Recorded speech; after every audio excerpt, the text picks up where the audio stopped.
ఇక్కడ 13వ వార్డు పోటీ చేసిన సురేష్ నాయక్ గారు, ఈయన ఒక నా అల్లుడు.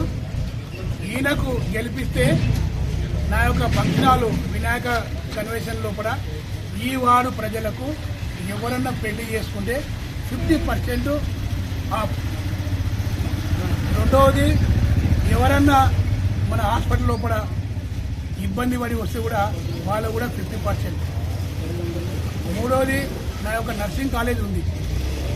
పిల్లలు ఎవరైనా చదువుకుంటామంటే కూడా ఏఎన్ఎం కానీ, డిఎన్ఎం కానీ, ల్యాబ్ కానీ, పారామెడికల్ కానీ పిల్లలకు సీట్ కావాలంటే వాళ్ళకు కూడా 50%. నాలుగవది, ఈ 13 వాళ్ళ లోపల చాలామంది చదువుకున్న పిల్లలు ఉన్నారు.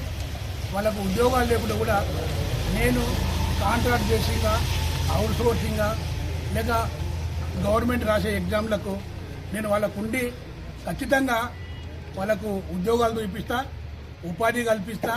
వాళ్ళతో ఎవరితో కూడా అన్యాయం చేయకుండా వాళ్ళకందరికీ నేను చూసుకునే బాధ్యత నాది. కాబట్టి దయచేసి ఈ 13వ వార్డు 1వ నంబరు కారు గుర్తుకు మరి 13వ వార్డు ప్రజలందరూ కూడా ఓటేసి గెలిపించాలని కోరుకుంటూ జై హింద్, జై తెలంగాణ.